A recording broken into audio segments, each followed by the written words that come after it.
Hi friends, இன்றைக்கி நம்ம கிச்சனில் ட்ரெண்டிங்காக இருக்கிற பீஃப் டோனர் கபாப் தான் செய்ய போகிறோம்.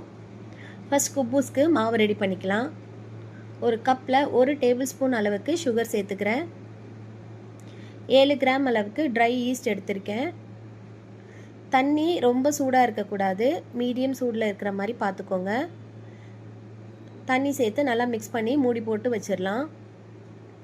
10 நிமிஷம் கழித்து ஓப்பன் பண்ணி பார்க்கலாம். ஈஸ்ட் நல்லா ஃபர்மெண்ட் ஆகி வந்திருக்கு. சைடில் இருக்கட்டும்.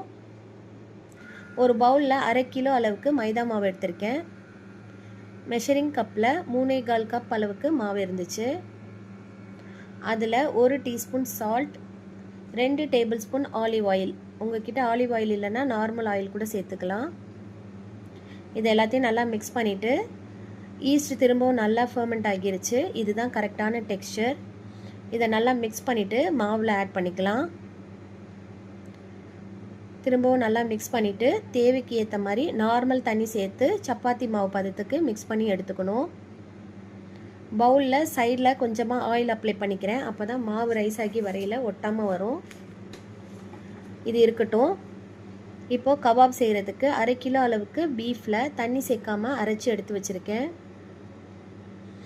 அதில் 1 teaspoon Kashmiri chilli powder, 1 teaspoon normal chilli powder, 1 teaspoon jeera powder, 1 teaspoon இஞ்சி பூண்டு பேஸ்ட், 1 வெங்காயத்தை கிரேட் பண்ணி சேர்த்துக்கிறேன்.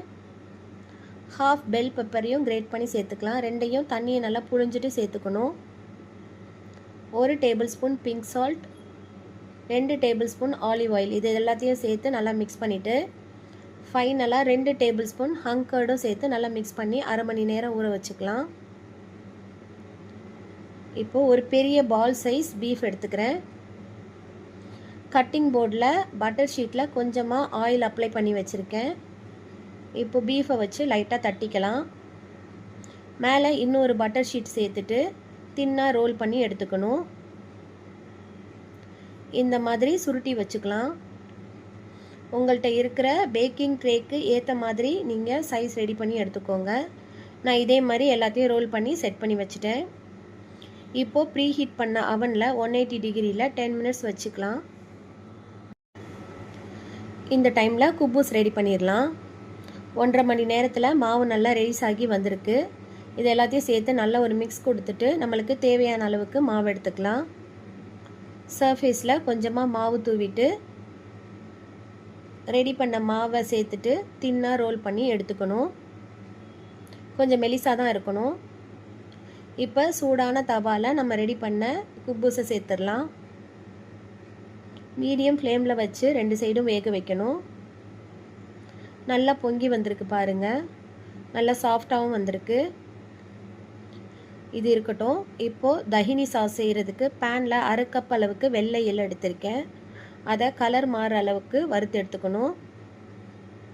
ஆறுனதுக்கப்புறம் மிக்சர் ஜாரில் சேர்த்துட்டு கோர்ஸாக அரைச்சிட்டு 2 டேபிள் ஸ்பூன் ஆலிவ் ஆயில், கொஞ்சமாக உப்பு சேர்த்து ஃபைனாக அரைச்சி ரெடி பண்ணிக்கலாம். இப்போ நம்மளோட தஹினி சாஸ் ரெடி ஆயிடுச்சு. கபாபும் நல்லா ஜூஸியாக வெந்து வந்துருச்சு. இப்போ எல்லாம் ரெடி ஆயிடுச்சு. அசம்பிள் பண்ணிடலாம். ரெடி பண்ண குப்பூஸை ஒரு பிளேட்டில் வச்சுக்கலாம்.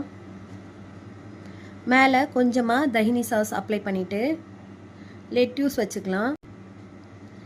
இப்போ ரெடி பண்ண டோனர் கபாப் கொஞ்சம் நிறையவே வைக்கணும். மேலே ஸ்லைஸ் பண்ண தக்காளி, கட் பண்ண ஆலப்பினோ இதெல்லாத்தையும் சேர்த்து நல்லா ரோல் பண்ணிக்கலாம். இப்போது டேஸ்டியான டோனர் ரேப் ரெடி ஆயிடுச்சு.